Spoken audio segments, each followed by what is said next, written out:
Hi எல்லாருக்கும் வணக்கம். இது எங்களுடைய வெக்கேஷன் ட்ரிப்பு. மூணாறுக்காக ட்ரிப் பிளான் பண்ணியிருந்தோம்.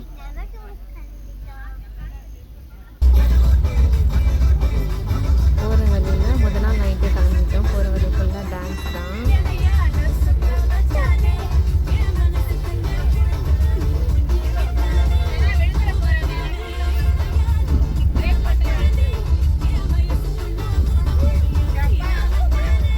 மார்னிங் ஒரு 5 போல் வந்து தேனிக்கிட்ட ரீச் ஆனோம். தேனியிலேருந்தே வந்துட்டு நம்மளை வந்து கண் எடுக்க முடியாத அளவுக்கு வந்துட்டு அவ்வளோ அழகாக இருந்தது நேச்சுரல் சீனாக. எங்கே பார்த்தாலுமே மலை, வாழைத்தோப்பு, தென்னை மரம் இந்த மாதிரியே தான் இருந்தது. ரொம்ப அழகாக இருந்தது. அதுவும் நாங்கள் ரொம்ப ஏர்லி மார்னிங் எல்லாம் வந்துட்டு போகும்போது எல்லாம் அந்த மலையில் ஃபுல்லாக வந்துட்டு அவ்வளோ அழகாக பனிமூட்டமாக வந்து படர்ந்துருந்தது. ரோடுமே லைட்டாக கொஞ்சம் இப்போ மழை சீசன்றதுனால லேசாக சாரல் போட்ட மாதிரி இருந்துச்சு. அது ரோடு பார்க்கவும் அழகாக இருந்துச்சு, எங்களுக்கு போகிறதுக்கும் நல்லா இருந்தது. அப்படியே அந்த பனி, இந்த மலை எல்லாமே பார்க்க செம்மையாக இருந்தது. நாங்கள் அதுக்கடுத்து அந்த மூணாறுக்காக அந்த மவுண்டனில் ஏற ஸ்டார்ட் பண்ணியாச்சு. ஏற ஸ்டார்ட் பண்ணதுலேருந்து திக்குன்னு இருந்தது. மேலேருந்து பார்க்கவே பயமாக இருந்தது. அதுக்கடுத்து மூணாறுக்குள்ளே வந்ததும் வந்துட்டு டீ எஸ்டேட்லாம் ரொம்ப அழகாக இருந்தது. பக்கத்தில் எல்லா இடத்துலையுமே தண்ணி, எங்கே பார்த்தாலுமே வந்துட்டு ஃபுல்லாக பச்சை பசேல்னு இருக்கிற மாதிரி இருந்துச்சு. நம்மளுக்கு வேறு எதுவுமே வந்து யோசிக்க தோணலை. அந்த அளவுக்கு வந்துட்டு மைண்ட்குள்ளே ஃபுல்லாக வந்துட்டு இந்த க்ரீன் சீன்ஸ் ஃபுல்லாக தான் வந்து மைண்டை ஆக்குபை பண்ணி வச்சுருந்தது. நாங்கள் போனதில் வந்து இப்போ கொஞ்சம் மழை சீசன்றதுனால எல்லா இடத்துலையுமே பாறையிலேருந்து தண்ணி ஊற்றுச்சு. இது குற்றால அருவி மாதிரி சலன்னு இருந்துச்சு. அங்கே ஃபுல்லாக பக்கத்தில் இருந்து அங்கே ஃபுல்லாக நல்லா அங்கே ஸ்நாக்ஸ் வாங்கி சாப்பிட்டுட்டு அதுக்கடுத்து அங்கேருந்து நாங்கள் ஃபுல்லாக பக்கத்தில் இருக்கிற இடமெல்லாம் பார்த்துட்டு வந்துட்டு நேராக நாங்கள் புக் பண்ண ரெசார்ட்டுக்கு வந்தாச்சு. இந்த ரெசார்ட் தான் நாங்கள் புக் பண்ண ரெசார்ட்டு. ஆனால் இங்கே எல்லாமே வந்துட்டு டிஃப்ரெண்ட்டாக வந்து அழகழகாக இருந்தது. ஃப்ளார் எல்லாமே இங்கே இந்த கிளைமேட்னாலையா என்னன்னு தெரில, எல்லாமே பச்சை பசேல்னு தான் இருக்குது. அட் த சேம் டைம் வந்து எல்லா ஃப்ளவருமே டிஃப்ரெண்ட்டாக அழகழகாக இருந்தது. இதெல்லாம் பார்க்குறப்ப நம்மளுக்கே டிஃப்ரெண்ட்டாக இருந்துச்சு. என்னடா இங்கிட்ட பூ தான் டிஃப்ரெண்ட்டாக இருக்குன்னு பார்த்தா இங்கே கொத்தாக தொங்குதுங்க. நம்ம ஊர்லலாம் பல மாமரம்லாம் நம்ம ஊர் சைடு நல்லா அடர்த்தியாக இருந்த மாதிரி இருக்கும். ஆனால் இங்கே ஃபுல்லாக மாமரம் கூட அவ்வளோ உசரத்தில் இருக்குது.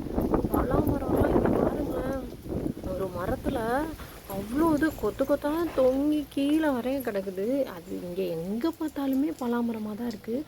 சுற்றி ஃபுல்லாக வந்து காடு மாதிரியும் இருக்குது. நாங்கள் ரெசார்ட்குள்ளே என்ட்ரி ஆனதுமே எங்களுக்கு வெல்கம் ட்ரிங்க் மாதிரி ஒன்று கொடுத்தாங்க. அது கொஞ்சம் வந்துட்டு இந்த கோவா டேஸ்ட்டில் வந்து இருந்துச்சு. அது குடிச்சு முடிச்சுட்டு நாங்கள் புக் பண்ண ரூமுக்கு வந்துட்டோம். இதுதான் நாங்கள் எடுத்துகிட்ட ரூமு.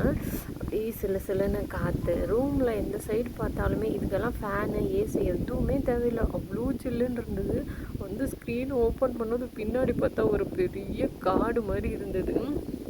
அழகாக இருந்தது. நம்ம இந்த டோர் ஓப்பன் பண்ணி விட்டு இருக்கிறப்பே வந்துட்டு அந்த சீன் வந்து அவ்வளோ நல்லா நேச்சுராக இருந்தது. அந்த இதில் டோர் ஓப்பன் பண்ணி நம்ம வந்ததுமே அவ்வளோ அழகாக காற்றடிச்சிட்டு நல்லா இருந்தது. இந்த சைடு ஃபுல்லாக இங்கிட்டலாம் பின்னாடி வீடும் இருந்துச்சு. இந்த சைடு ஃபுல்லாக வந்துட்டு மரம் தான் இருந்தது. இந்த மரத்துக்குள்ளே வந்துட்டு வண்டு சவுண்டு, பேர்ட் சவுண்டு, அது மாதிரி எப்போவுமே ஒரு சவுண்டு வந்து கேட்டுகிட்டே இருக்குது.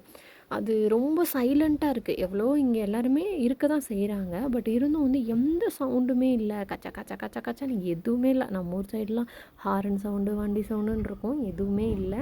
ஸோ அங்கே கொஞ்சம் நேரம் ரெஸ்ட் எடுத்துகிட்டு அப்படியே நாங்கள் சாப்பிட்றதுக்கு கிளம்பியாச்சு. லன்ச் இங்கே வந்து ஹோட்டலில் தான் வந்து ஆர்டர் பண்ணி சாப்பிட்டோம். இது பிரியாணியாங்க. ரொம்ப கேவலமாக இருந்தது.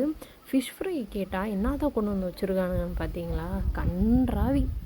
அதை வந்து குக் பண்ணவே இல்லை. ஒரு பச்சை மசாலாவை அப்படியே தடவி கொடுத்தாங்க. சரி வேறு வழி இல்லைன்னு சொல்லிட்டு அங்கேயே சாப்பிட்டுட்டு ஃபுல்லாக பிள்ளைங்க என்ஜாய் பண்ணுறதுக்காக அங்கே வந்து பக்கத்தில் ஸ்விம்மிங் பூலும் ரெசார்ட்டோட சேர்ந்தே இருந்தது. அதனால் ஸ்விம்மிங் பூலில் போய் குளிக்க ஸ்டார்ட் பண்ணியாச்சு. இங்கே ஃபுல்லாக சும்மாவே மழை பெய்யுது. இதில் கிளைமேட்டும் கூலிங்காக இருக்குது. தண்ணி என்ன சொல்லவா வேணும், ஃப்ரிட்ஜிலேருந்து எடுத்து வச்ச மாதிரி இருந்துச்சு தண்ணி. அதுலேயும் சரி ஒரு நீச்சலை போட்டுட்டு ஒரு குளியலையும் போட்டுட்டு அங்கேருந்து நாங்கள் திருப்பி கிளம்ப ஆரம்பிச்சிட்டோம். ரூமுக்கு போய் ஃப்ரெஷ் ஆகிட்டு ஈவினிங் கிளம்புனோம். இது என்னடா ஈவினிங் தானே அப்படின்ற மாதிரி இருந்தது. எங்கே பார்த்தாலும் அந்த மலையோ அந்த மவுண்டனோ எதுவுமே தெரியல. இது ரோடை பாருங்களேன், உண்மையிலே அந்த டிரைவர் என்னன்னா பாராட்டணும். ரோட்டில் ஒன்றுமே தெரியல. ஆனால் அதுலேயும் வண்டியை ஓட்டிகிட்டு போனாங்க. 2 சைடு பார்த்தாலும் பள்ளம். அதுலேயும் போனோம் போயிட்டே இருந்தோம்.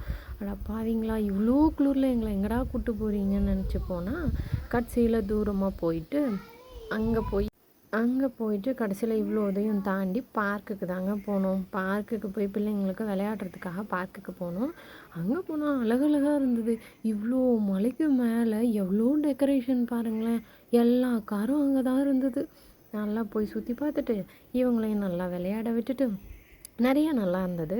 மேலே ரைடு எல்லாம் போயிட்டுருந்தாங்க. ட்ரீஸு, அந்த ஐ லவ் மூணார் அப்படிங்கிற மாதிரிலாம் செட் பண்ணி வச்சுருந்தாங்க. ஃப்ளவர் கார்டன் நிறையா இருந்துச்சு. அதை விட பிள்ளைங்களுக்கு விளையாடுறதுக்காக வந்துட்டு நிறைய தீம் ரெடி பண்ணி வச்சுருந்தாங்க. இது அங்கே இந்த சிப்லைன் ரைடும் இருந்தது. இதுவும் போனாங்க. இது எங்கள் ஃப்ரெண்டோட பையன். அப்புறம் மித்ரனும் வந்துட்டு இந்த சிப்லைன் ரைடு ரொம்ப ஆசையாக இருக்குன்ட்டு போனான். அங்கே ஒரு பெரிய சங்கம் வச்சுருந்தாங்க. திடீர்னு எனக்கு சங்கம் பார்த்ததும் அவ்வளோ ஆச்சரியமாக இருந்தது. செம்ம பெருசு, அழகாக இருந்தது. அது கொஞ்சம் சேஃப்டி பண்ணி வச்சுருந்தாங்க. பட் வந்து அது ரொம்ப க்ளீன்லாம் பண்ணலை. சும்மா ஒரு கல் மேலே மட்டும் வச்சுருந்தாங்க. அந்த சங்கையும் பார்த்துட்டு அங்கேருந்து யானை ஒன்று அழகாக இருந்தது. அந்த யானையும் பார்த்து ஃபோட்டோ எடுத்துகிட்டு இருந்தோம். யானைக்கிட்ட போகும்போதே வந்துட்டு மித்ரன் வந்து எனக்கும் வந்துட்டு அந்த ரைட் போகணும் அப்படின்னு சொல்லிட்டு சொன்னான். சரின்ட்டு மித்ரனும் போய் ரைட் போனான். எனக்கும் அந்த ரைட் போடுறதுக்கு ஆசையாக தான் இருந்தது. பட் வந்து அந்த ரைட் போகணுன்னு சொல்லி நீங்கள் ஆசைப்பட்டீங்க அப்படின்னா வந்துட்டு ஓப்பன் டாப்பு இல்லை ஜீன்ஸு இந்த மாதிரி ட்ரெஸ் போட்டு போனால் அந்த பெல்ட் போடுறப்ப நம்மளுக்கு கொஞ்சம் கம்ஃபர்டபுளாக இருக்கும். நம்ம லாங் குர்த்தி நான் போட்டு போயிருந்தேன். அதனால வந்துட்டு எனக்கு அந்த பெல்ட் போடுறதுக்கு வந்து கொஞ்சம் கம்ஃபர்டபுளாக இருக்காதுன்னு நான் ஃபீல் பண்ணிவிட்டு போகலை. ஸோ ஃபுல்லாக வந்து எல்லாத்தையும் சுற்றி பார்த்துட்டு வந்துட்டு அங்கேருந்து ஹோட்டலில் மதியானம் சாப்பிட்ட சாப்பாட்லேயே தெரிஞ்சு போயிடுச்சு. தயவு செஞ்சு இனிமேல் இங்கே வந்தீங்கன்னா ரெசார்ட்டில் சாப்பிடாதீங்க. நாங்கள் வெளியிலே வந்து எங்களோட டின்னரை முடிச்சுட்டு ரூமுக்கு வந்துட்டோம். வந்து ரெஸ்ட் எடுக்க ஸ்டார்ட் பண்ணியாச்சு. இதுதான் எங்களோட ஃபர்ஸ்ட் டே ட்ரிப் வந்து முடிஞ்சிடுச்சு. ஸோ செகண்ட் டே ட்ரிப் வந்து நான் நெக்ஸ்ட் வீடியோவில் அப்லோட் பண்ணுறேன். கண்டிப்பாக வாங்க இந்த சீனரியை எல்லாருமே என்ஜாய் பண்ணுறதுக்கு. எங்களோட ஃபர்ஸ்ட் டே ட்ரிப் வந்து முடிஞ்சிடுச்சு. So second day trip next வீடியோவில் பார்க்கலாம். Bye bye.